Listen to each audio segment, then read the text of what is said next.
الفاتحة إلى روح سيدنا وحبيبنا وشفيعنا رسول الله سيدنا محمد بن عبد الله صلى الله عليه وعلى آله وصحبه وأزواجه وذريته أن الله يعلي رجالهم بالجنة ويرفعون بأسرارهم وأنوارهم وعلومهم ونفحاتهم وبركاتهم في الدين والدنيا والآخرة جعلنا من حزبهم يرزقنا محبتهم ويتوفنا على ملتهم ويحشرنا في زمرتهم بالعافية والسلامة لهم الفاتحة. أعوذ بالله من الشيطان الرجيم. بسم الله الرحمن الرحيم. الحمد لله رب العالمين الرحمن الرحيم مالك يوم الدين. إياك نعبد وإياك نستعين اهدنا الصراط المستقيم صراط الذين أنعمت عليهم غير المغضوب عليهم ولا الضالين آمين. بسم الله الرحمن الرحيم. نويت التعلم والتعليم والتذكر والتذكير والنفع والانتفاع والإفادة والاستفادة والإسعى على التمسك بكتاب الله وسنة رسول الله صلى الله عليه وسلم ودعاء إلى الهدى والدلالة على الخير ابتغاء مرضاته وقربه وثوابه وصلاح العاقبة. بسم الله الرحمن الرحيم. Alhamdulillahi rabbil alamin wa bihi nasta'in ala umuri dunya waddin.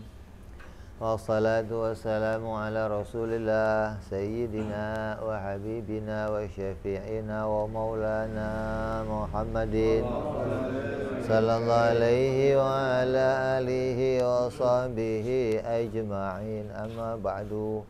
Qala musanniful kitab Hadratus Syekh Imam Muhammad Al-Fudali wa sahibu syarha Imam Ibrahim Al-Baijuri rahimahullah wa ghafara lahu wa liwalidayhi wa nafa'ana bihima fid darain. Allahumma aftah qulubana futuhal arifin wa bihidmatika wansur alaina birahmatika ya arhamar rahimin. Ila anqal.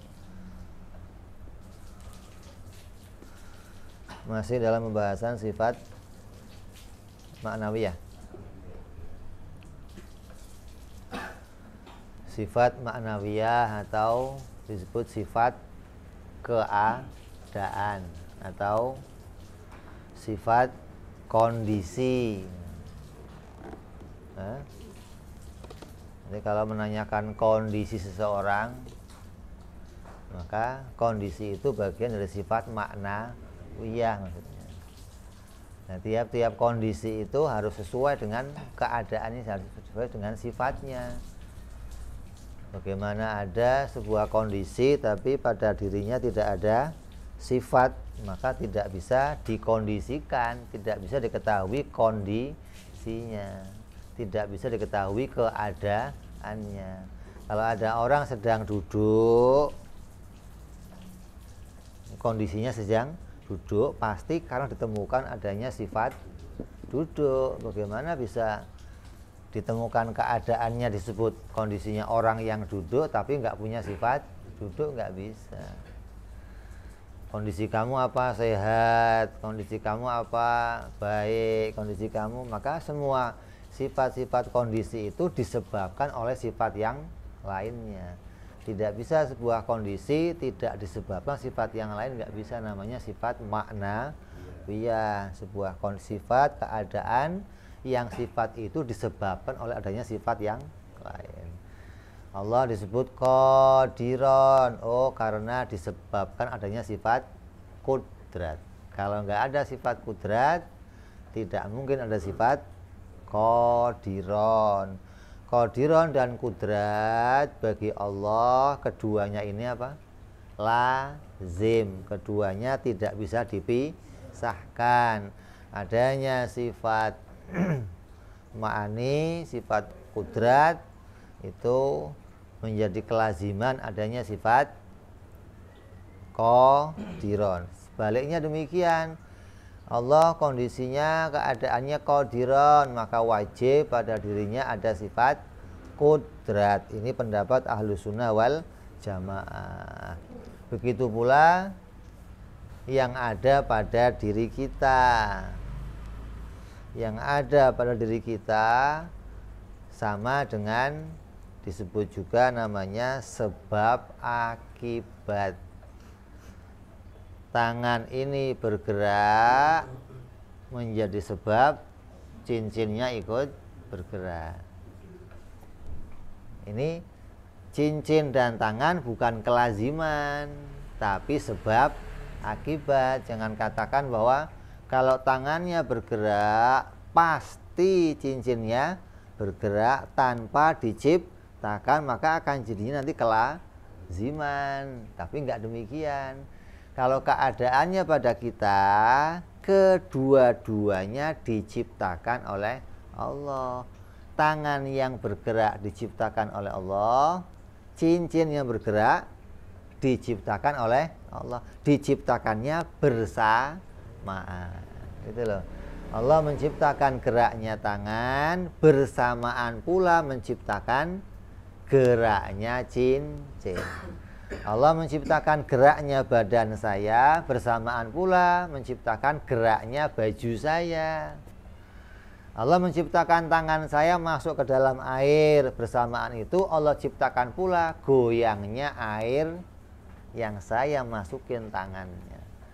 Kedua-duanya diciptakan oleh Allah, namanya sebab akibat. Ini pendapat Ahlus Sunnah wal Jamaah.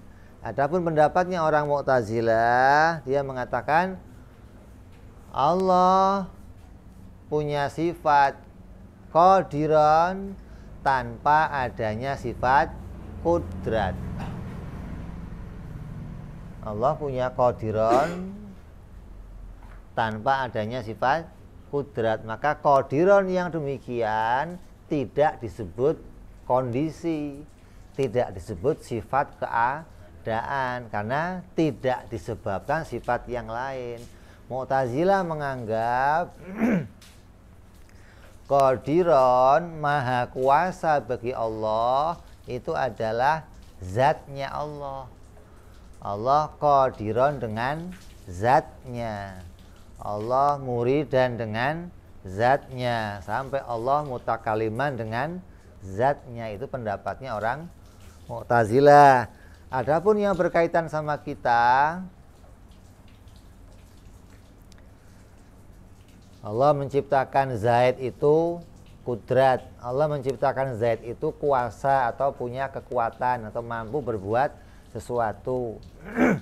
Maka kata Mu'tazilah, sifat mampu yang Allah letakkan pada si Zaid itu menimbulkan sifat yang lainnya. Sifat yang Allah ciptakan pada Zaid itu menimbulkan sifat yang lain. Jadi sifat qadiron pada Zaid itu enggak ditimbulkan oleh Allah, tapi timbul karena adanya sifat qudrat. Sama kayak ini, kata Mu'tazilah, kalau tangan saya bergerak, cincin saya pasti bergerak tanpa diciptakan lagi, gitu loh. Otomatis, otomatis cincinnya gerak kalau tangannya gerak. Ini pendapat Mu'tazilah. Kalau pendapat ini kita pakai, maka sama saja kita beranggapan ada perkara yang muncul di jagat ini tapi tidak diciptakan oleh Allah. Maka pendapat ini akan mengatakan ada sesuatu yang terjadi di antara sebab akibat tapi tidak diciptakan oleh Allah. Mana ada yang demikian? Maka ini pendapat ini akan menimbulkan pemahaman bahwa Allah tidak menciptakan segala sesuatu, tapi ada perkara-perkara yang muncul di jagat ini tanpa diciptakan oleh Allah. Jadi ini konsekuensi berpikir. Konsekuensi berpikir. Orang yang punya manhaj, orang yang punya jalan Dia memilih jalan, oh saya mau ikut pendapat Imam Asy'ari, maka konsekuensi berpikirnya akan ada. Atau oh saya nggak mau ikut ini, saya mau milih manhajnya yang lain, ikut pemikiran yang lain, ya ada konsekuensinya juga. Maka konsekuensi itu yang harus dipertimbangkan. Jangan sampai oh kayaknya ini cocok tapi tidak mempertimbangkan konsekuensinya, maka nanti akan jadi malah menyebabkan keyakinan kamu itu menimbulkan kekurang sempurnaan bagi Allah.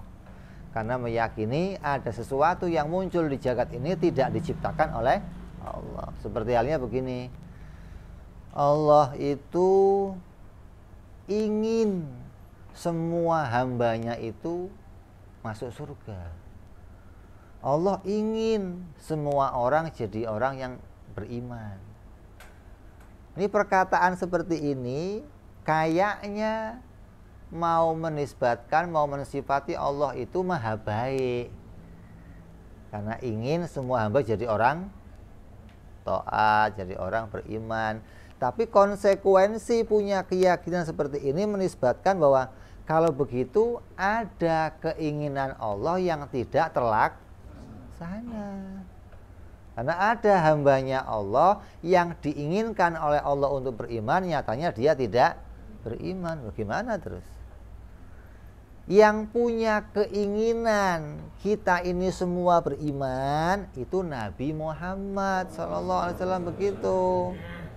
Yang dia punya sifat harisun alaikum bil mu'minina raufur rahim, orang yang punya welas asih, yang pingin semuanya jadi orang itu benar. Kalau begitu Nabi sangat menginginkan semuanya jadi orang Islam. Sampai ke pamannya bolak-balik Nabi datang, paman ayo masuk Islam, paman ayo masuk Islam. Terus semua orang diharapkan oleh Nabi untuk masuk Islam. Ini konsekuensi berpikir yang benar ini akan menisbatkan sifat-sifat kesempurnaan bagi Allah. Tapi apabila cara berpikirnya itu salah, maka akan menisbatkan kekurangan bagi sifatnya Allah. Kalau Allah ingin semuanya itu beriman, tapi nyatanya kok enggak beriman semua, berarti ada keinginan Allah yang tidak terlaksana. Itu mustahil. Quran mengatakan apa? Idza arada syai'an yaqulu lahu kun. Kalau Allah itu punya kemauan, ya langsung jadi. Allah ingin semua hambanya di dunia ini mukmin, ya pasti mukmin semua. Seperti Allah menginginkan semua malaikat taat, ya malaikat taat semua. Enggak ada malaikat yang maksiat, enggak ada. Jadi ini cara berpikir yang benar ini akan membawa kita mensifati Allah dengan sifat-sifat yang benar. Dasar berpikirnya Mu'tazilah dari mana? Dia berpikir dari arah Allah itu esa, maka Allah ada tanpa mempunyai sifat. Dan sifat-sifat Allah semuanya jelas tertera dalam Al-Quran. Maka muncullah paham tauhid yang keluar dari manhajnya Imam Abu Hasan Al-Asy'ari, yaitu tauhid apa?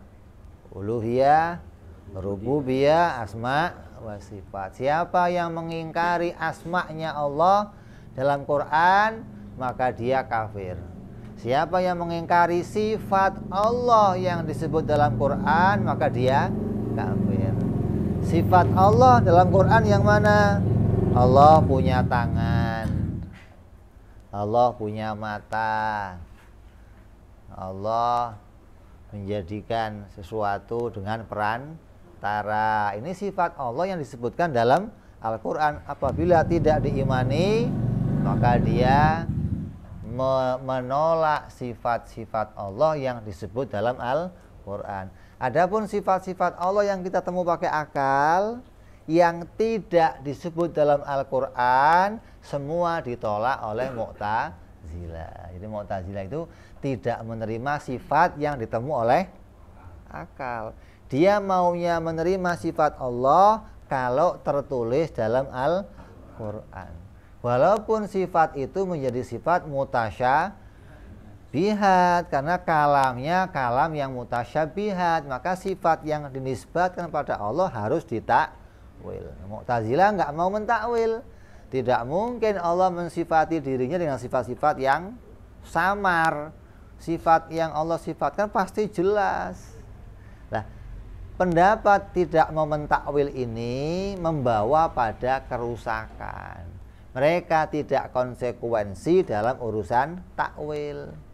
Ketika ada ayat-ayat Al-Quran yang isi ayat itu mengatakan innallaha ala arsyis tawa, atau ayat yang lain lagi Allah menciptakan 6 hari kemudian Allah naik ke atas langit, maka kalimat naik disifatkan pada Allah, duduk disifatkan pada Allah, turun disifatkan pada Allah.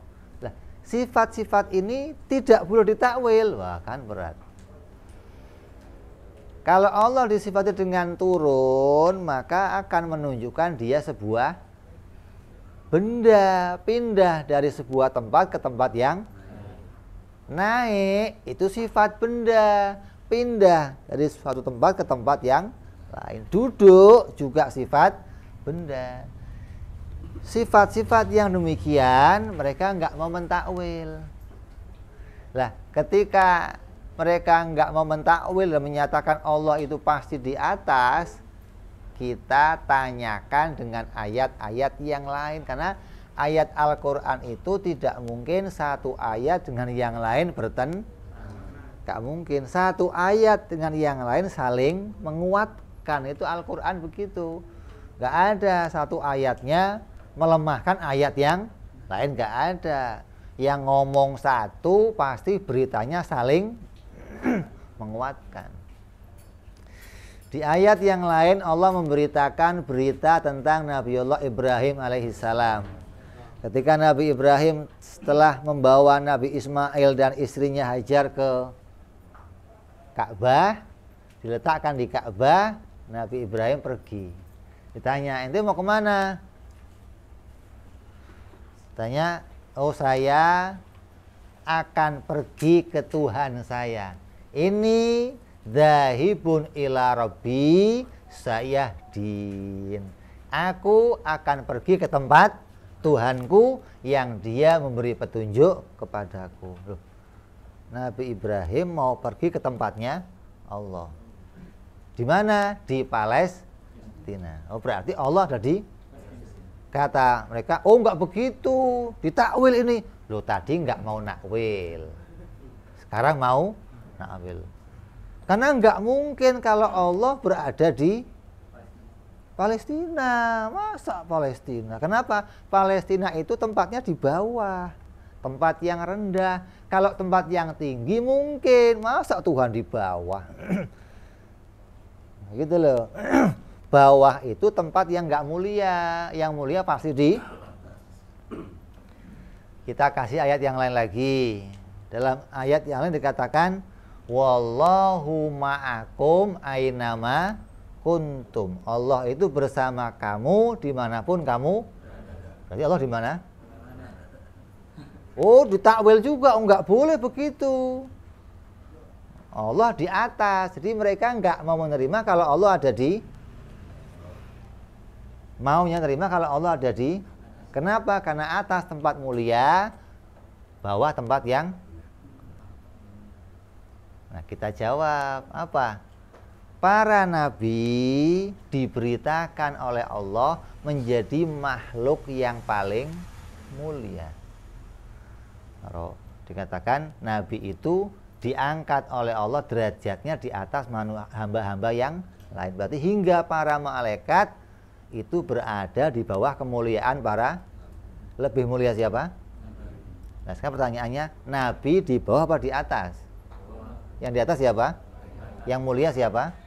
Enggak harus begitu loh. Kalau kamu mengatakan bawah itu selalu rendah, atas selalu, oh enggak harus begitu. Nyatanya mana? Malaikat? Nabi? Mulia mana? Masa nabi yang mulia di bawah? Di atas dong nabi, harusnya malaikat yang di. nggak begitu. Jadi kekacauan berpikir ini berdampak kepada salah mensifati Allah Subhanahu wa taala. Begitulah maksudnya. Hingga kita harus mentakwil semuanya. Jangan mentakwil milih-milih, nanti akan bertabrakan sama ayat yang lain. Semua ayat yang mutasyabihat harus ditakwil. Begitu. Itu nomor 4 juga. Nomor 2. Nah, jadi ini konsekuensi, makanya kita dituntun kitab ini biar manhaj berpikir kita itu benar, cara mikirnya benar, begitu loh. Bukan bisa mikir doang, bukan, tapi caranya benar. Karena kalau sudah caranya benar, nanti ya hasilnya juga benar, ya. Jadi sifat maknawiyah adalah sifat kondisi, sifat keadaan yang disebabkan sifat yang lain.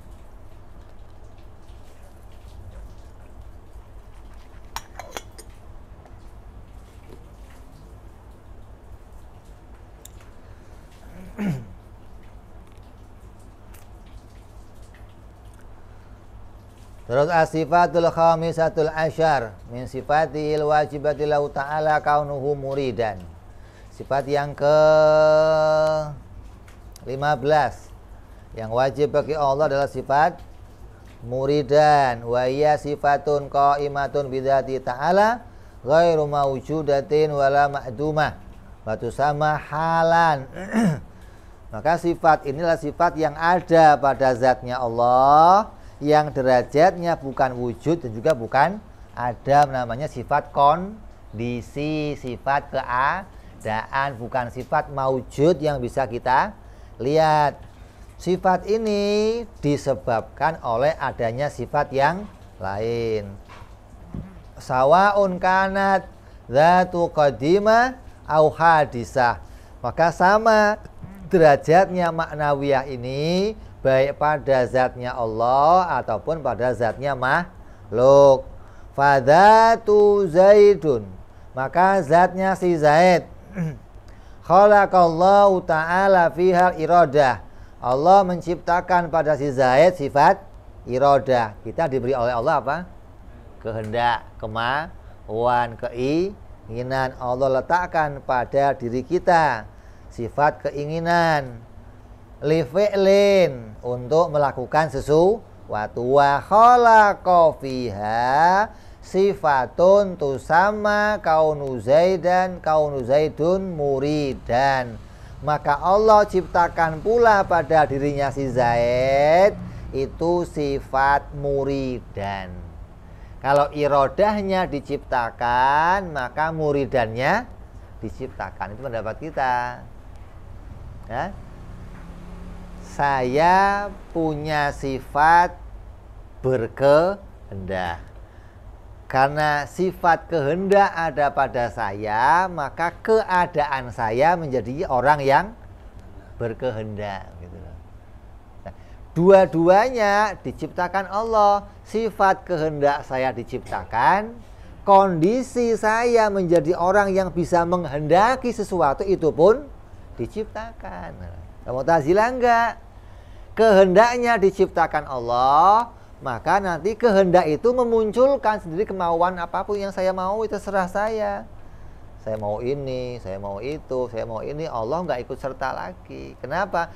Setelah adanya sifat iroda, maka memunculkan muridan. Saya bebas menghendaki segala sesuatu. Saya menjadi orang yang bebas berkehendak. Ini pendapat Mu'tazilah. Kita tidak demikian. Kita berpendapat kalau kehendak saya diciptakan, maka kondisi saya menjadi orang yang menghendaki itu pun diciptakan. Jadi sebab dan akibat. Sebabnya ada irodah, menyebabkan munculnya muridan, orang yang berkehendak. Dua-duanya diciptakan oleh Allah. Ini pendapat kita. Awas jangan salah paham ini. Karena ini banyak orang yang tertipu atau banyak orang yang salah memahami dari melihat keadaan dirinya sendiri, malah salah paham. Wa ma taqaddama min khilaf bainal Mu'tazilah wa ahli sunnah fi kauni qadiran yajri mithlahu fi kauni muridan. Sama dengan apa yang jadi pendapat Mu'tazilah pada pembahasan sifat qadiran juga berlaku pada pembahasan sifat muridan. Pada qadiran dibahas Allah menciptakan kudrat tanpa menciptakan qadiran. Maka Mu'tazilah mengatakan iradah juga begitu. Allah menciptakan iradah tanpa menciptakan muridan. Itu bukan pendapatnya Ahlus Sunnah wal Jamaah. Ahlus Sunnah berpendapat kalau iradahnya diciptakan, maka muridannya juga diciptakan. Kalau kudratnya diciptakan, qadiran juga diciptakan. Terus asifatus sadisatul asyarah min sifati ta'ala kaunuhu ta'ala aliman. Sifat yang ke-16 yang wajib bagi Allah berikutnya adalah sifat aliman. Allah, kondisi Allah, keadaan sifat Allah yang maha mengetahui. Wahia aliman itu adalah sifatun, adalah sifat. Namanya sifat keadaan, sifat kondisi. Yang sifat itu qaimatun bidzatihi ta'ala, ada berdiri pada zatnya Allah. Yang sifat itu derajatnya ghairu maujudatin wala ma'dumah, bukan sifat yang wujudiyah yang bisa dilihat, yang punya nafsun, dan juga bukan ma'dum yang sama sekali nggak punya nafsun, tapi keadaannya di tengah-tengah antara maujud dan adam, artinya sebuah hal. Wahia ghairul ilmi, maka aliman itu bukan sifat ilmu. Sifat ilmu itu sifat yang ada pada zat yang derajatnya wujudi, menjadi sebab adanya sifat ilmu, menjadi sebab adanya sifat aliman. Tidak mungkin seseorang kondisinya disebut orang yang pinter tapi nggak punya bisa nggak? Ini orang yang pinter tapi nggak punya, bisa? Ini konsekuensi berpikirnya begitu, gitu loh. Bukan, oh kalau Tuhan bisa, wah ini aneh namanya. Kalau Tuhan bisa, nggak ada ilmu tapi alim, ya nggak bisa. Berpikir itu yang rata, jangan berpikirnya semaunya sendiri begitu. Nggak pakai prinsip berpikir namanya, nggak konsekuen dalam jalannya pemikiran. Sama aja kamu main catur, kalau mau kuda bisa lurus. Oh kalau saya boleh raja, saya kan. Ya nggak boleh, mau kamu raja mau siapa, kuda jalannya begitu. Ini namanya cara yang benar gitu loh. Jangan terus, oh kalau Tuhan bisa punya sifat, nggak punya sifat tapi bisa qadiron, nggak bisa. Yang nolak siapa? Akal yang sehat. Lah, kalau disamakan Allah qadiron, adanya sifat kudrat, kita juga qadiron karena adanya kudrat, sama dong. Oh beda di mana?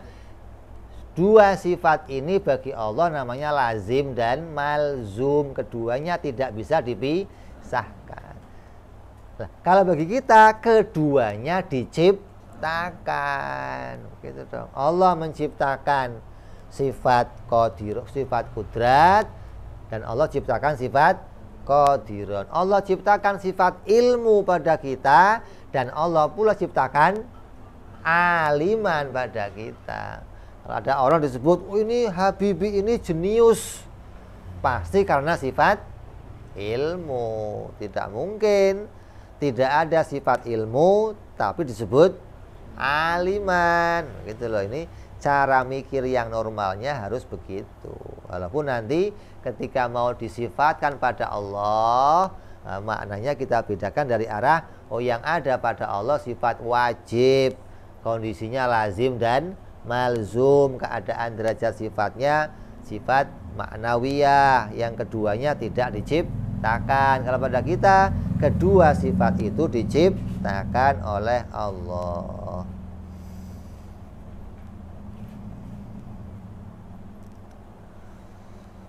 Terus wa hadza wa yajri hadza fil hadis wa mithlahu ma taqaddama. Maka sifat ini sama juga baik bagi hawadis maupun bagi qadimah, itu keadaannya ada. Allah punya sifat, Allah pada dirinya Allah ada sifat kudrat, ada pula sifat qadiran. Pada Allah ada sifat ilmu, ada pula sifat aliman. Begitu pula pada hawadis. Wal khilafu bainal mu'tazilah wa ahli sunnah yajri fihi. Maka perbedaan antara ahli sunnah dan mu'tazilah juga ada pada sifat maknawiyah ini. Sifat apa? Ilmu. Kemudian yang ke 17 as-sifatu sabi'atul asyar al-wajibatu lahu ta'ala kaunuhu ta'ala hayyan. Yang berikutnya sifat wajibnya Allah, kondisi Allah, keadaan Allah itu yang hidup. Maka kondisi ini, keadaan ini dilazimi adanya sifat hidup bagi Allah subhanahu wa ta'ala. Wahia sifat hayyan sifatun qaimatun bidzati ta'ala ghairu maujudatin wala ma'duma. Yang sifat ini bukan sifat maujudat, juga bukan sifat ma'duma. Sifat ini adalah tengah-tengah antara maujud dan ma'dum, namanya hal. Kalau kamu sering lihat di TV itu antara ada dan tiada. Yang dimaksud apa itu? Setan. Setan itu justru ada. Hah? Makhluk apa? Astro. Cuman kamunya aja belum dilihatkan. Tapi kalau maknawiyah antara ada dan tiada memang nggak bisa dilihat, begitu loh. Walaupun kamu dicolok-colok matanya ya nggak bisa ngelihat. Kenapa? Derajatnya bukan derajat yang bisa dilihat. Kan disebut namanya derajatnya hal. Dia hanya ada di tengah-tengah antara ada dan tiada. Kenapa? Karena mau disebut ada nggak bisa dilihat, mau disebut nggak ada jadi disebut diomong, ada kondisinya gitu loh. Nah, bedanya apa sama amrun ibaroh? Oh, kalau amrun ibaroh tidak terikat oleh sesuatu. Tapi kalau hal terkait adanya sesuatu. Terus waya sifatun qaimatun bidzati ta'ala ghairu maujudatin wala ma'dumah wa ya ghairul hayat. Dan itu bukan sifat hayat. Wa fihi jami'u ma taqaddam, sama seperti apa yang telah dibicarakan di atas. As-sifatul saminatul asyar al-wajibatul lahu ta'ala kaunu ta'ala sami'an wa ya sifatun qaimatun bidzati ta'ala ghairu maujudatin wala ma'dumatin wa ya ghairu sama. Maka ini juga bukan sifat sama. Sami'an itu beda dengan sama. Wa fihi jami'ul ladzi taqaddam. Maka pembahasannya sama dengan pembahasan sifat yang sebelumnya. Jadi 7 sifat ini sama pembahasannya semua. Keadaan ini, sifat keadaan ini disebabkan oleh sifat yang lain. Sifat maknawiyah ini sifat kondisi, sifat keadaan yang disebabkan sifat ma'ani. Tiap ada ma'ani pasti ada ini menurut akal. Nah, ini yang Mu'tazilah nggak mau terima. Kok ada sifat Allah ditemu pakai akal? Harusnya Quran yang jelas dong, gitu loh. Hadis. Lah Qurannya menyebutkan maknawiyahnya. Kondisinya Allah, keadaannya Allah disebut dalam akal yang sehat menerima kondisi itu bisa ada kalau adanya sifat. Bagaimana sifat kondisi ada tanpa adanya sifat pada zatnya, begitulah. Akal menolak, maka muncullah sifat kudrat walaupun tidak disebut dalam Al-Quran karena akal menerima. Sama kayak begini, Allah itu berdiri sendiri, kata akal ini. Kenapa? Kalau Allah itu enggak berdiri sendiri, berarti dia bergantung pada yang mungkin enggak Tuhan bergantung sama yang lain. Nah, itu akal berpikir begitu.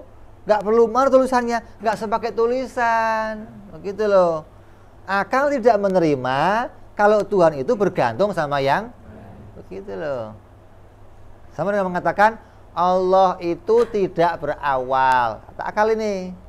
Kalau Allah berawal, berarti tadinya pernah nggak ada, terus jadi, maka setiap yang demikian pasti dicipta. Maka akal nggak menerima kalau Tuhan begitu. Loh kan nggak ada tulisannya, nggak butuh tulisan, begitu loh. Akal ini mandiri untuk memutuskan mana yang bersifatan Tuhan. Nah, Al-Quran dengan akal ini cocok, gitu loh. Makanya Nabi dengan orang yang berakal salaman. Ketika Nabi diceritakan tanya, ya Rasulullah, wahai Nabi Allah, kalau kamu utusan Allah, sif lana rabbuka, sifatkan kepada kami Tuhan kamu coba. Maka Nabi ceritakan Tuhannya. Kata akal, oh ini benar, itu sifat-sifat Tuhan yang begitu. Salaman akal sama Nabi, begitu dong. Nabi nggak pernah ngajarin sifat Tuhan begini, harus percaya kamu ya. Nggak ada begitu, nggak ada. Nabi menyampaikan sifat Allah yang disepakati, dicocoki oleh semua akal yang sehat. Kata akal, memang harus begitu sifat Tuhan. Nggak mungkin Tuhan nggak begitu, begitu loh. Makanya walaupun 7 sifat ma'ani tidak disebut dalam Al-Quran, tapi akal menerima. Dari mana akal menerima? Karena adanya sifat maknawiyah, adanya dalil gitu loh, adanya kelaziman. Kalau ada orang disebut saya, disebut orang yang duduk, kamu nggak diceritakan kondisi saya, kamu nggak lihat posisi saya sedang duduk, kamu hanya dapat cerita Habib Gures itu orang yang duduk. Maka ketika kamu dapat berita itu, akal sehat kamu mengatakan kalau kondisinya disebut orang yang duduk, pasti dia punya sifat duduk, begitu. Itu akal sehat begitu. Nggak mungkin saya berdiri disebut orang yang mungkin. Nggak ada bewoknya disebut ini si bewok, bisa? Ngece namanya. Rambutnya botak disebut ini si gondrong. Bisa seperti itu, tapi jadinya bukan sifat, jadinya nama. Memang namanya bewok, begitu loh. Mau ada bewoknya, nggak ada bewoknya, namanya bewok, gitu loh. Namanya disebut nama, bukan sifat. Kalau sifat harus sesuai dengan keadaannya, kondisinya di situ. Masa kondisinya nggak duduk mau disebut orang yang bagaimana bisa, begitu loh. Ini akal yang sehat, cara mikirnya begitu. Makanya kita menerima sifat yang 7 ini menjadi sifat wajib bagi Allah Subhanahu wa ta'ala dengan alasan disebutkan dalam Al-Quran kondisinya Allah, keadaannya Allah. Maka kata akal yang sehat, kalau ada keadaan itu, maka mewajibkan Allah punya sifat pada dirinya. Jadi hanya perbedaan dari arah itu saja. Kalau Mu'tazilah menolak sifat yang ditemu oleh akal. Dia hanya mau terima sifat yang disebut dalam tanpa mau ditakwil. Ketika sifatnya dalam Al-Quran, insyaallah, tapi nggak mau ditakwil, jadinya apa? Bertentangan nanti sifat yang satu dengan sifat yang lain. Allah menciptakan bumi langit dalam 6 hari, kemudian naik summastawa ilal arsy, kemudian naik ke atas. Nah, naiknya gimana? Ya naik, pokoknya naik. Naik jadi sifat Allah. Allah kalau malam sepertiga malam turun, turun jadi sifat Allah. Walaupun dia mengatakan pokoknya saya nggak tahu cara turunnya, yang penting Allah itu. Maksudnya nggak tahu kalau ngerondang apa, loncat gitu ya. Turun itu mau kayak apa saja, turun itu pindah dari satu tempat ke tempat yang begitu, dari atas ke bawah turun, kalau di bawah ke atas naik. Ini normal orang mikir ya begitu. Mana ada turun nggak naik, nggak ke bawah, nggak pindah, ya bukan turun namanya. Kalau bagi kita Allah turun, turun itu bukan sifat wujudnya Allah, tapi sifat perbuatan. Artinya apa? Allah menjadikan turun. Allah menjadikan malaikat turun. Allah menjadikan malaikat naik. Bukan Allah yang naik dan Allah yang turun. Ini pendapat sih bagaimana? Jadi hati-hati ini. Maka kalau kamu kok dengerin pengajiannya Mu'tazilah, pengajiannya Wahabi, pasti mensifati Allah dengan demikian. Ayat ini ayat yang jelas harus kita imani. Siapa yang nggak iman Allah turun, kafir. Ingkar kitab, ingkar sifat Allah dalam Al-Quran. Siapa yang nggak iman Allah naik, kafir. Makanya ketika diceritakan Nabi Allah Nuh alaihissalam, di Quran dikatakan Nabi Nuh, Allah perintahkan Nuh bikinlah kapal, maka Nuh membikin kapal di hadapan mata kami. Kata mereka, Nabi Nuh bikin kapal di matanya Allah. Gimana? Qurannya begitu. Wa ja'alna safina bi a'yunina. Nah, Allah mengatakan bahwa Nabi Nuh membuat kapal di dalam mata. Gimana? Kalau kita kan mengartikannya dalam pengawasan. Nah, artinya ada mandornya, siapa? Jibril datang, Mikail datang. Lembang. Oh iya, dimandorin namanya. Ada yang kurang 2 cm, kurang. Zaman Nabi Nuh itu bukan zaman kuno. Zaman Nabi Nuh itu sejak zaman Nabi Allah Idris sudah ada ilmu falak, sudah ada ilmu tulis menulis, sudah ada ilmu bagaimana bikin baju, bikin rumah, sudah ada ilmunya. Cuman yang bikin kapal belum ada gitu loh. Orang Inggris yang maju kayak begitu, itu bikin kapal dari besi itu baru 300 tahun yang lalu. Sebelumnya kapal kayu, mengapa bisa bikin besi itu baru 300 tahun yang lalu. Jadi teknologi ini mereka maju baru kemarin. Nyolong punya orang Islam, dicolong cara bikin besi bagaimana. Kalau mau tahu cara bikin besi ya ke Jawa, keris tuh, lihat ente. Bisa besinya bertahun-tahun nggak karat, ada pamornya. Itu yang bisa bikin orang Indonesia. Kalau mereka mau bikin, sekolah dulu ke sini. Tapi kalau besi masuk bandara nggak bunyi, Pak Cipto urusannya itu. Ada keris masuk bandara nggak bunyi, lain lagi.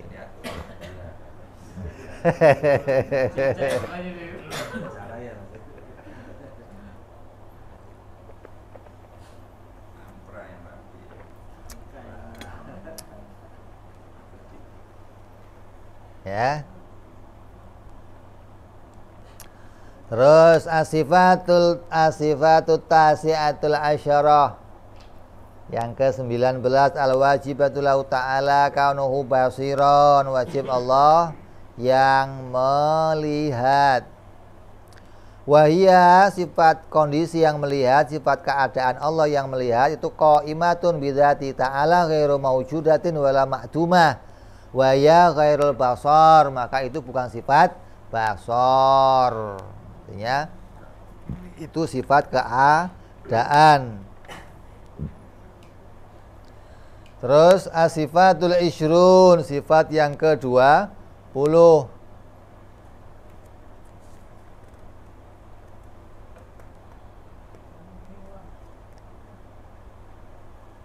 Tamamul ishrin kama saraha bihi ba'da qawlihi wa ya tamamu ila akhir.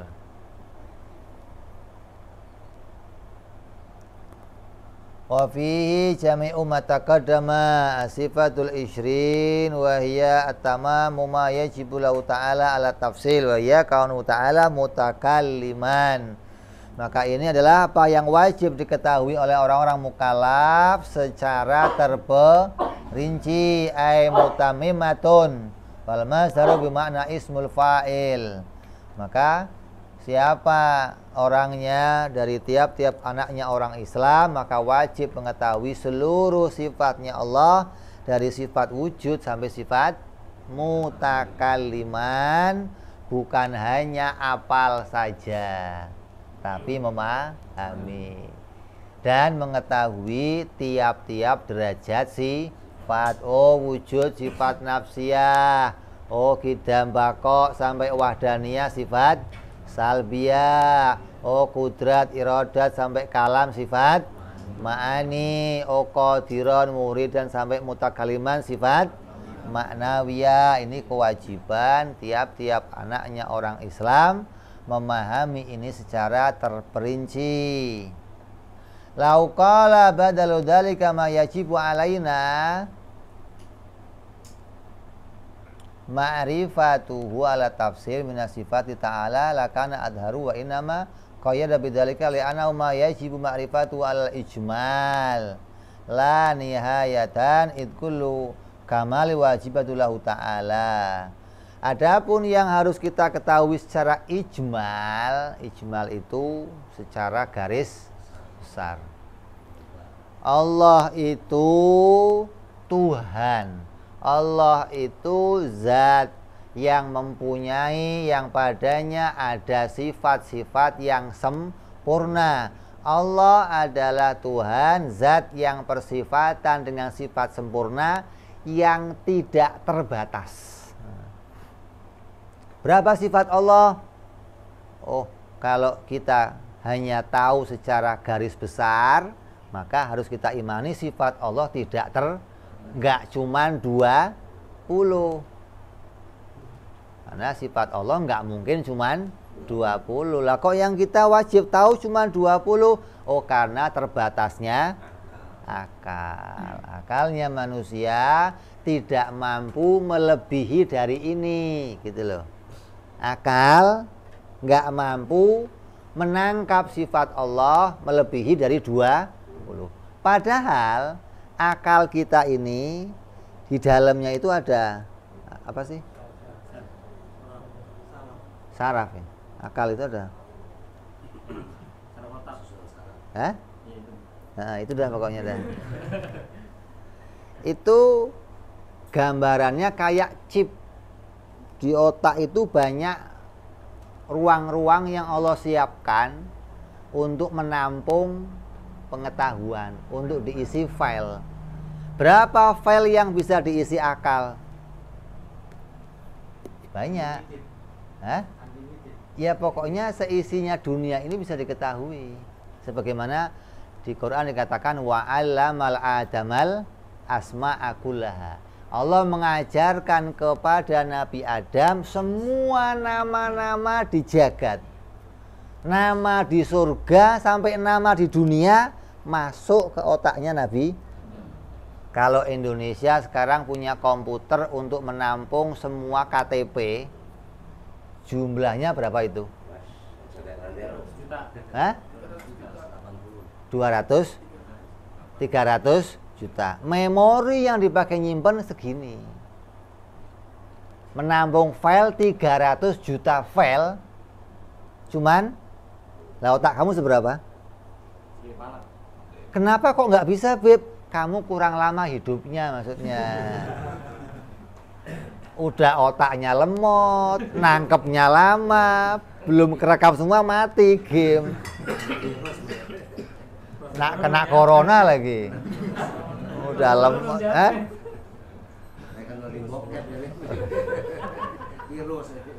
udah banyak virus. Jadi aslinya otak ini bisa menampung semua nama-nama semuanya. Nama ikan yang di laut jumlahnya seberapa bisa kamu data semua di sini. Artinya Allah siapkan memori itu, begitu loh. Kalau kamu kok diberikan usia panjang kayak Nabi Allah Adam, jumlahnya ribuan tahun. Nabi Nuh usianya berapa? Itu dakwahnya. Nabi Nuh usianya 1700 tahun. 1700 tahun Nabi Nuh. Nabi Nuh itu mulai dakwah usia 800 tahun mulai dakwah. Dakwahnya 950 tahun. Itu usianya orang-orang, maka mereka bisa menampung memori yang banyak. Kenapa? Hidupnya lama. Tahu ini ya tertampung semua di sini. Kamu udah hidupnya sebentar, mainnya nggak jauh lagi. Virus pulangnya pulang pagi.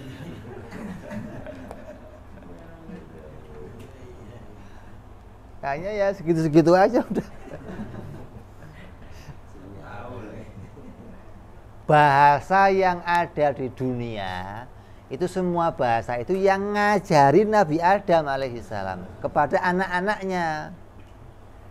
Nabi Adam ajarkan bahasa ini, nama ini, semua itu Nabi Adam yang mengajarkan.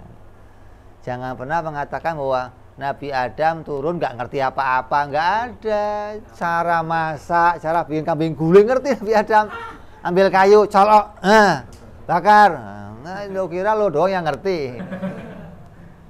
Sejak Nabi Adam tahu, Nabi Adam mengetahui segala sesuatu. Makanya diajarkan kepada anak-anaknya Nabi Adam. Sejak zaman Nabi Adam sudah ada bacaan. Nabi Adam pintar membaca, bukan nggak bisa baca Nabi Adam. Cuman alat tulisnya belum ada, gitu loh. Nah, mulai zaman Nabi Idris, mulai diajarkan tulis, menulis, jahit, menjahit. Pakai apa jahitnya? Kira pakai kayu, ya pakai besi, pakai apa? Pakai bambu di itu. Lah kok bisa besi? Jangan cerita bisa. Wong Nabi Daud aja dipeset-peset jadi baju besi ya. Ambil logam, penyet, tempel. Jadi baju besi. Kalau bicara para nabi ini mukjizat Allah. Mereka Allah berikan kemampuan untuk melakukan sesuatu yang di luar kemampuannya manusia yang lain. Dan semua gunanya untuk apa? Untuk mengajarkan kepada kita. Jadi wajibnya kita mengetahui terperinci jumlahnya 20. Lah akal kita pintar kok nggak sanggup, nggak sanggup. Akal nggak sanggup untuk bisa melihat sifat Allah melebihi dari 20. 20 ini sudah mentok. Kalau ada yang nambahin lagi, satu lagi dikeroyok ente. Ngarang ente gitu. Artinya nggak ada dalilnya, nggak ada yang menguatkan gitu loh maksudnya. Kayak imam yang lain Maturidi mau menambahin sifat idrok, menambahin sifat takwin, ini juga dipermasalahkan oleh yang lainnya. Jadi ini kesepakatannya para ulama. Wa fihi jami'i ma taqaddam. As-sifatul ishruna hiya tamamu ma yajibu lahu ta'ala ala tafsil wa hiya kaunu ta'ala mutakalliman wa hiya Mutakaliman sifatun qaimatun bidzati ta'ala ghairu mawjudatin wala ma'dumah wa hiya ghairul kalam wa fihi jami'u ma taqaddama. Maka ini juga pembahasannya sama dengan pembahasan sifat-sifat yang berikutnya.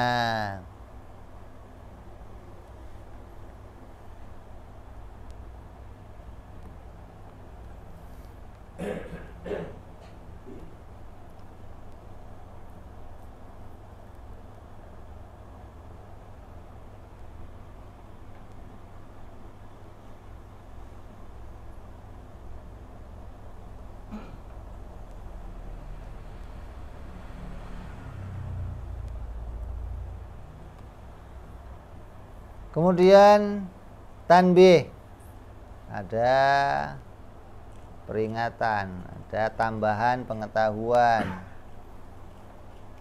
Ma taqaddama minal qudrati wal iradati wal ilmi wal hayati sama wal basar wal kalam. 7 sifat ma'ani yang pertama kita bicarakan tuh sama sifatul ma'ani min idhafatil am lil khas. Disebut ma'ani itu diidhofahkan perkara yang am kepada yang khusus, au idhofatil bayaniyah, atau disebut juga idhofah bayaniyah sebagai penjelasan ya. Sifatul ma'ani ini idhofahnya idhofah am sama khas. Sifat itu umum, ma'ani itu khusus. Kalau sifat masih umum, ma'ani khusus, maka dijelaskan sifatul ma'ani, sifatnya Allah yang namanya ma'ani. Kalau cuma ngomong oh sifatnya Allah banyak, ada 20. Kalau sifat ma'ani, oh itu yang 7 sifat. Atau idhofah bayaniyah sebagai penjelas, sifat yang mana nih? Oh sifat yang ma'ani. Wa ma ba'daha, adapun setelahnya, wa ya kaunu ta'ala qadiran muridan ila akhiri mutakaliman tusama sifatil makna wiyah nisbatul lil ma'ani li annaha talazumiha. Maka maknawiyah dinisbatkan kepada ma'ani karena keduanya ini adalah talazum atau perkara yang tidak bisa dipisahkan. Fil qadim bagi Allah subhanahu wa ta'ala. Wa tansya'a anha fil hadis ala taqaddama hadza. Maka bagi hawadis sebagaimana yang telah dibicarakan, keduanya adalah sebab dan akibat. Keduanya diciptakan oleh Allah. Qadiron diciptakan oleh Allah pada kita, kudratnya juga diciptakan. Kita punya ilmu, Allah yang menciptakan. Aliman pada kita juga diciptakan oleh Allah subhanahu wa ta'ala. Ini perbedaannya. Kalau bagi Allah keduanya lazim malzum, bagi kita keduanya sebab musabab, sebab akibat yang diciptakan. Wazada Maturidiyah. Nah ini ada lagi. Dan menambahkan Imam Maturidi sifatil ma'ani, sifatu tsamaniyah wa yusamma takwin. Imam Maturidi berbeda dengan Imam Asy'ari. Imam Asy'ari menetapkan sifat ma'ani itu 7, Maturidi nambahin 1, jumlahnya jadi 8 sifat. Ditambahin sifat apa? Takwin. Apa itu takwin? Wa hiya sifatun maujudatun kabagiyati sifatil ma'ani. Sifat takwin ya derajatnya disebut sifat maujud, kata Imam Maturidi, sama seperti sifat ma'ani yang lain. Lau kusyifa anal hijab la ra'ainaha kama tara sifatil ma'ani. Sebagaimana kita akan melihat sifat-sifat ma'aninya Allah yang lainnya. Lau kusyifa anal hijab. Wa'taradhumul asy'ariyah, maka orang-orang asy'ariyah itu mengerot atau menanyakan atau meminta penjelasan atau membantah tentang pendapat Imam Maturidi bi anna ma faidatu takwin ba'dal qudrah. Kata pengikut Imam Asy'ari, untuk apa adanya sifat takwin setelah adanya sifat kudrat? Kata Imam Maturidi, takwin itu sifat menciptakan. Lah kudrat juga sifat menciptakan. Lah ngapain ada kudrat perlu ada lagi sifat takwin? Makanya nih nambahin satu aja yang ngeroyok banyak. Hah? Rame. Kalau FPI yang ngeroyok 6 menteri doang kan. Oh, ini rame lagi. Ini sak dunia yang ngeroyok ini. Ini nambahin satu sifat yang ngeroyok rame ente. Ini 1 lawan 6 aja udah keok ini.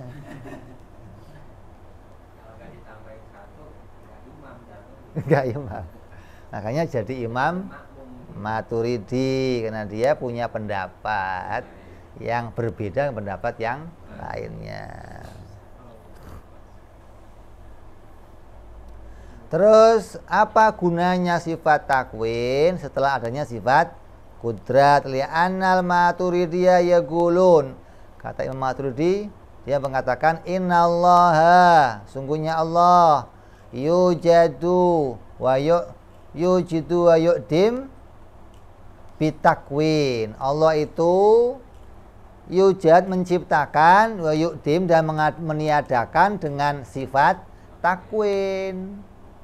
Fa'ajabu bi'annal kudrah, sungguhnya sifat kudrata tuhai'atul mumkin lil wujudi ay nasiruhu qabilan lil wujudi ba'da'an lam yakun. Maka kudrat itu kerjanya adalah menyiapkan. Kalau takwin itu memunculkan, kalau kudrat menyiapkan. Bagaimana ada sifat kudrat memunculkan, kalau apa yang mau dimunculkan belum disiapkan. Kalau kita berpendapat sifat Allah hanya satu, kudrat, tapi punya 2 kerja, menyiapkan dan memunculkan. Imam Maturidi nggak punya ta'aluk ini, punyanya 2 sifat, takwin dan kudrat. Satu kerjanya nyiapin, satu kerjanya memunculkan. Ya sama juga, hanya kalau dia dijadikan pokok semua, kalau di kita dijadikan isi dari sifat itu, gitu loh. Hah? Ta'aluk kalau kita, gitu loh. Maka ada yang jadi pokok undang-undang, ada yang ditaruh dalam penjelasan doang gitu. Ini kita penjelasan. Kita masuk dalam butir penjelasan gitu loh. Ada yang dijadikan sebagai pokok, sebagai pasal. Nah, makanya Imam Maturidi nambahin jadi 8. Kita kalau nggak begitu nggak imam.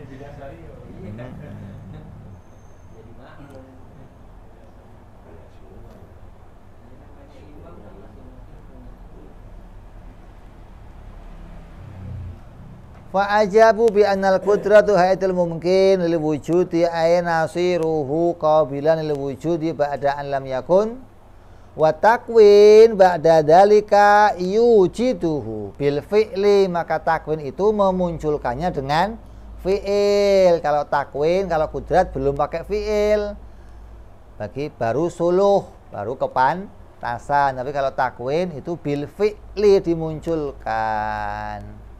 Waradul Asy'ari, Imam Asy'ari, pendapat pengikut Imam Asy'ari mengerot bi'annal mumkin qabilan lil wujudi min ghairi syai'in.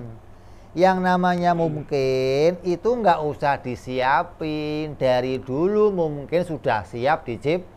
Ngapain disiapin lagi? Wong namanya mungkin selalu nggak usah disiap-siapkan, sudah selalu siap. Ngapain mungkin kok disiapin lagi? Min ghairi syai'in wa min ajli kaunihim zadu hadha sifat. Qalu inna sifatal af'al qadimatun Kata Imam Maturidi, sifat af'al itu qadimah. Kudratnya qadimah, takwinnya qadimah. Kalau kita kan enggak kudrat qadimah, tapi punya dua ta'aluk. Ada suluhil qadim, ada tanzizil. Memunculkannya itu baru, gitu loh. Allah memunculkan langit bumi ini ngerjainnya baru. Kemampuannya Allah qadim, nggak berawal. Kalau munculinya baru. Kalau kata Imam Maturidi, kemampuannya Allah qadim, munculinnya juga qadim, gitu loh. Memunculkan itu juga sifat yang qadimah bagi Imam Maturidi. Kalau sifatul af'al qadimah, kakhalkin, seperti menciptakan, itu sifat yang qadimah. Wal ihya'in, menghidupkan. Allah menghidupkan itu qadim. Allah menciptakan juga qadim. Warizik, Allah menjadikan rezeki. Allah disebut Ar-Razzaq, itu juga qadim. Wal imatah, dan Allah mematikan, itu juga qadim. Li'anna hadhil alfat asma'un litakwin, karena semua nama-nama ini adalah nama bagi kerjanya sifat takwin. Alladzi wasifatun maujudatun indahum, yang mana sifat takwin sifat yang maujud menurut Imam Maturidi. Wa huwa sifatun maujudatun indahum wa takwin qadimah. Takwin sifat qadimah, fatakunu sifatul af'al qadimah, maka kerjanya juga qadimah. Kata Imam Maturidi, wa indal asy'ariyah sifatul af'al itu hadisah. Kata Imam Asy'ari dan pengikutnya, sifat perbuatan Allah itu baru. Li'annaha asma'un lita'alluqatil qudrah, karena sifat af'al itu adalah penamaan-penamaan bagi ta'aluknya kudrat. Maka fal ihya ismun li ta'alluqil qudrat bil hayat, maka itu adalah sifat yang baru. Warizik Ar-Razzaq itu ismun, nama li ta'alluqil qudrati bil marzuq. Wa khalaqa ismun li ta'alluqiha bil makhluk. Wal imamat ismun li ta'alluqiha bil maut. Wa ta'alluqatil qudrat indahum hadisatun. Kata Imam Asy'ari, maka sifat-sifat itu semuanya adalah baru. Kenapa? Karena semua itu adalah nama, adalah asma-asma'nya Allah. Ar-Razzaq itu asma' min asma'illah. Al-Mumit asma' min asma'illah. Al-Hayyun yang menjadikan kehidupan, itu adalah asma' min asma'illah. Al-Khaliq, al-Khalq atau pencipta, itu juga asma' min asma'illah. Kalau dijadikan itu sebagai asma, maka menjadi nama-nama bagi nama fi'ilnya Allah. Kalau fi'ilnya itu baru, maka yang disebut yang disebut fi'il itu baru, sedangkan penamaannya itu bukan sesuatu yang baru. Allah itu mau menghidupkan atau enggak menghidupkan, namanya memang Al-Muhyi, begitu loh. Kayak tadi kita ngomong, kalau itu nama, maka enggak berkaitan sama yang lain.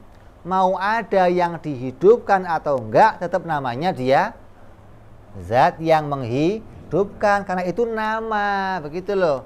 Dia namanya Allah, kenapa? Ya enggak, kenapa, memang namanya Allah. Namanya bewok, kenapa? Memang bewok namanya, enggak urusan sama, enggak, memang namanya bewok, gitu loh. Kita menyebutkan ini nama-nama ini qadim karena ini nama bagi Allah, maka enggak berkaitan sama Oh karena itu bagian sifatnya kudrat, enggak. Jadi beda sama Imam Maturidi. Imam Maturidi mengatakan ini qadim karena berkaitan sama nama kerja. Karena sifatnya qadim maka nama kerjanya qadim. Kalau kita sifatnya baru tapi nama-nama ini qadim. Kenapa? Karena ini nama min asma'illah. Yang nama itu enggak berkaitan sama menciptakan sesuatu atau tidak menciptakan. Jadi ini dua pendapat a'immah kita yang berbeda dalam penamaan. Barangnya sama, bukan beda dalam makna, bukan beda dalam nama. Yang satu menyebut sifatnya jadi dua, takwin dan kudrat. Yang satu sifatnya cuma satu, kerjanya sama, gitu loh. Jadi beda dalam penamaan, bukan beda di dalam memaknai, bukan, maknanya sama. Yang satu itu kerjanya suluhi, yang satu kerjanya tanzizi. Kedua-duanya sama menamakannya demikian. Jadi jangan jadi khilaf. Nggak ada. Terus yang benar yang mana? Benar semua. Mau pakai Imam Maturidi boleh. Kalau kamu cara gampang Imam Maturidi, mau pakai Imam Asy'ari juga boleh. Yang banyak ikut Imam Maturidi siapa? Oh, yang banyak ikut Imam Maturidi ya sana orang-orang India, orang-orang Turki, itu banyak pakainya orang-orang Maturidi. Jadi kalau Imam Asy'ari kebanyakan ya sini, Yaman, sampai ke Indonesia, Malaysia, Brunei, itu semua pakainya Imam Asy'ari. Ini artinya ada dua a'immah kita yang keduanya punya pendapat yang sama tapi mempunyai pengikut yang berbeda. Tapi kedua-duanya dibenarkan sebagai a'immah di dalam akidah. Makanya akidah kita itu merujuk kepada dua imam, yaitu Asy'ariyah dan Maturidiyah. Kamu boleh pilih salah satunya. Mau pakai Imam Maturidi boleh, mau pakai Imam Asy'ari juga boleh. Karena keduanya ijma, diakui oleh umat, diakui oleh seluruh ulama sebagai rujukan, sebagai mercusuar, bukan pembuat akidah, bukan. Keduanya ini enggak membuat akidah, ini enggak. Keduanya menyuarakan. Yang buat siapa? Ini sudah ada sejak zaman Nabi. Nabi ke sahabat, sahabat ke tabi'in, tabi'in ke tabi'in, itu sudah ada, diajarkan ini. Hanya pada masa itu ketika muncul konflik, Mu'tazilah muncul, Jahmiyah muncul, Khusyawiyah muncul, maka perlu ada orang yang menyuarakan ini loh akidah yang diajarkan Nabi. Maka mereka inilah orang yang menyuarakan, namanya Nahdhah. Mereka disebut madhab, orang yang memunculkan itu. Padahal bukan yang membuatnya, bukan, hanya menyuarakan. Kayak NU di Indonesia menyuarakan akidah Imam Asy'ari, bukan berarti NU yang bikin itu, bukan. Dia yang menyuarakan, yang tadinya nggak ada bersuara, kemudian dimunculkan, ini loh, kalau kamu mau ikut Islam yang lurus, yang seperti pendapatnya para a'immah kita, maka ditunjukkan jalannya. Ketika mereka mengikuti, maka tergabung dalam satu kelompok namanya Nahdlatul Ulama, orang yang mengikuti Nahdhah atau pendiriannya para ulama, bukan mereka yang membuat, bukan. Sama dengan Imam Asy'ari, sama dengan Imam Asy-Syafi'i juga demikian. Imam Asy-Syafi'i dalam fikih dia nggak bikin hukum, dia membukukan hukum-hukum yang disampaikan oleh para pendahulunya. Kalau kamu kok bisa membukukan, kamu jadi madhab. Imam S. Arifin kan nggak apa-apa, lu bikin. Kalau bisa, kamu bukukan, artinya semua hukum-hukum dari mulai ubudiyah, muamalah, jinayat, tanakahat, kumpulin semua, dirinci jadi sebuah buku, maka jelaskan, maka akan diakui sebagai madhab. Nah, Imam Asy'ari tidak punya buku tentang fikih. Imam Syafi'i tidak banyak menulis buku tentang tauhid, hingga keduanya ada pada porsinya masing-masing. Dikenal Imam Syafi'i dalam bab fikih. Kitab yang paling utama apa? Usul fikih. Begitu loh. Imam Asy'ari usuluddin. Maka keduanya jadi tokoh. Satu tokoh fikih, satu tokoh tauhid. Tapi kedua-duanya bukan pembuat semua kitab ini, mereka hanya merumuskan atau mencatat dan menyuarakan agar umat mengetahui apa yang diajarkan oleh para pendahulunya, hingga sampailah ajaran ini kepada kita semua. Mudah-mudahan ini semua membawa kita menjadi orang-orang yang tetap berpegang kepada para pendahulu kita. Allah kuatkan hati kita. Allah jadikan paham ini paham yang tertancap dalam hati kita. Allah jadikan di hati kita cahaya tauhid, cahaya akidah. Allah bersihkan iman kita dari kekotoran. Allah jadikan iman ini membawa kita selamat di dunia sampai nanti di akhirat. Amin ya rabbal bijahi Nabi Muhammad sallallahu alaihi wasallam. Lahumul Fatihah. A'udzu billahi minasyaitonir rajim. Bismillahirrahmanirrahim. Alhamdulillahirabbil alamin arrahmanir rahim maliki yaumiddin. Iyyaka na'budu wa iyyaka nasta'in ihdinas siratal mustaqim. Siratal ladzina an'amta 'alaihim ghairil maghdubi 'alaihim waladdallin. Amin. Ya Rabbana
walhamdulillah.